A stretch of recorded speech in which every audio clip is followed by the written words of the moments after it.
Apakah kalian tahu, susu telah menjadi bagian tak terpisahkan dari kehidupan manusia selama ribuan tahun, yang pastinya telah memberikan manfaat yang luar biasa bagi kesehatan kita. Apa saja manfaatnya? Mari kita simak.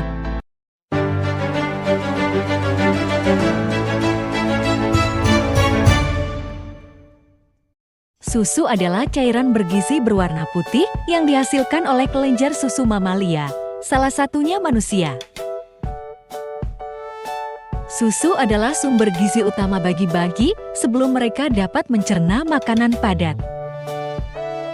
Susu hewan juga diolah menjadi berbagai produk seperti mentega, yogurt, es krim, keju, susu kental manis, susu bubuk dan lain-lainnya untuk konsumsi manusia.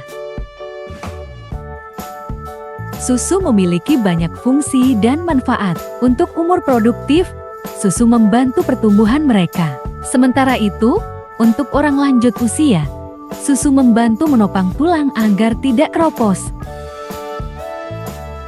Susu secara alami mengandung nutrisi penting seperti bermacam-macam vitamin, protein, kalsium, magnesium, fosfor, dan zinc, serta susu mengandung juga mineral dan lemak.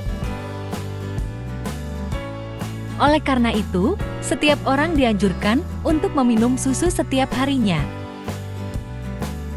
Sekarang, banyak susu yang dikemas dalam bentuk yang unik.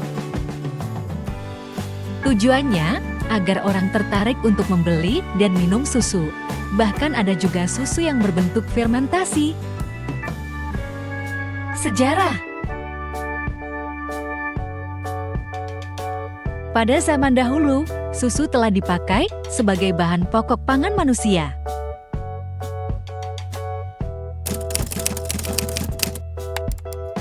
Manusia mengambil susu dari hewan yang memiliki kelenjar susu seperti sapi, kuda, dan domba.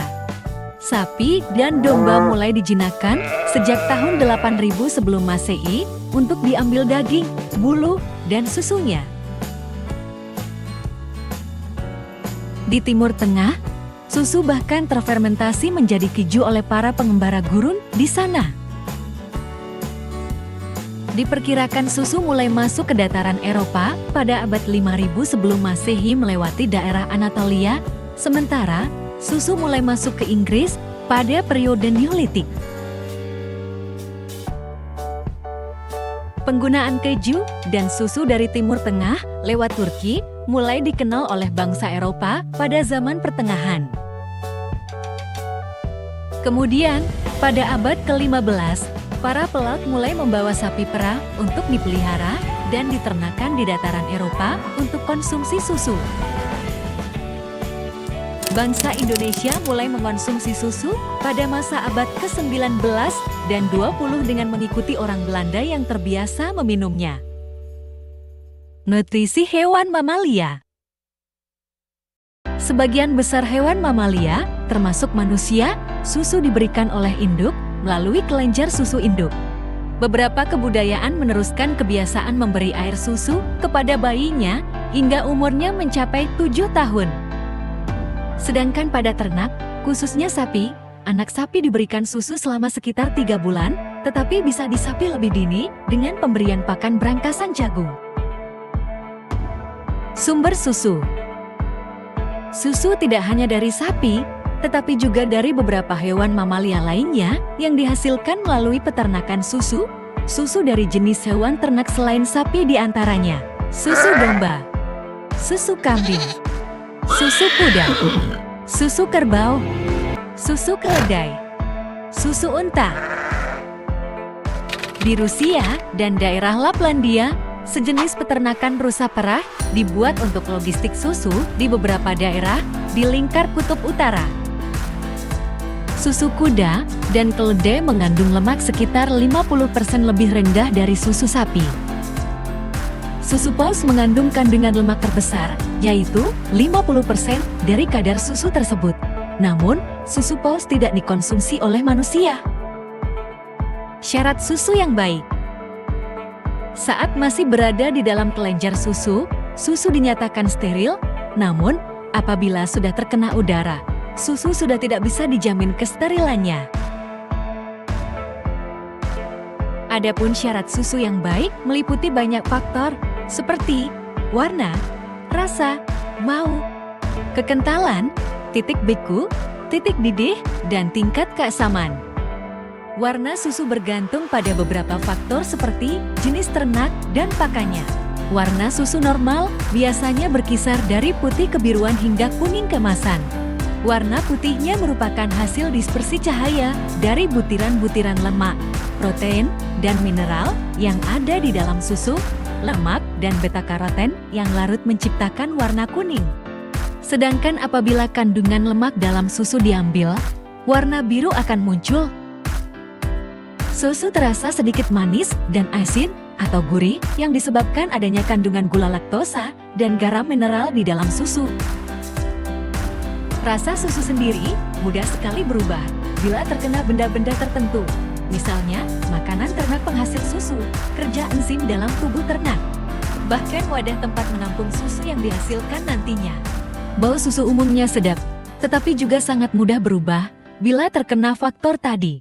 Berat jenis air susu adalah 1,028 kg per liter. Penetapan berat jenis susu harus dilakukan 3 jam setelah susu diperah, sebab berat jenis ini dapat berubah. Dipengaruhi oleh perubahan kondisi lemak susu ataupun karena gas di dalam susu. Viskositas susu biasanya berkisar antara 1,5 sampai 2 cp yang dipengaruhi oleh bahan padat susu, lemak, serta temperatur susu. Titik beku susu di Indonesia adalah minus 0,520 derajat Celcius, sedangkan titik didihnya adalah 100,16 derajat Celcius. Titik didih dan titik beku ini akan mengalami perubahan apabila dilakukan pemalsuan susu dengan penambahan air yang terlalu banyak karena titik didih dan titik beku air yang berbeda. Susu segar mempunyai sifat amphoter, artinya dapat berada di antara sifat asam dan sifat basa. Secara alami pH susu segar berkisar 6,56, bila pH susu lebih rendah dari 6,5. Berarti terdapat kolostrum ataupun aktivitas bakteri. Komposisi susu. Komposisi susu diantaranya terdiri atas air, bahan kering, lemak, bahan kering tanpa lemak, protein, dan laktosa. Setiap hewan memiliki komposisi susu yang berbeda-beda, baik antar hewan maupun antar jenis. Susu sapi memiliki kadar lemak 3,1%, protein 2,8%, bahan kering 11,2%, bahan kering tanpa lemak 8,1%, sedangkan komposisi susu kambing terdiri atas kadar lemak 6,34%, protein 4,97%, bahan kering 15,32%, bahan kering tanpa lemak 8,97%. Berdasarkan hasil komposisi tersebut, dapat disimpulkan bahwa bahan kering, kadar lemak, dan protein susu kambing lebih tinggi daripada susu sapi. Berdasarkan kandungan lemak yang terdapat di dalamnya, produk susu dapat dibedakan menjadi beberapa tipe, yaitu susu murni, susu kurang lemak, susu rendah lemak, dan susu bebas lemak atau susu skim. Nah, itulah tadi beberapa hal menarik tentang susu. Jangan lupa untuk like, komen, subscribe, dan share video ini agar kami dapat terus memberikan konten menarik dan bermanfaat bagi kalian. Jangan lupa juga nyalakan lonceng notifikasi agar kalian tidak ketinggalan video terbaru dari kami.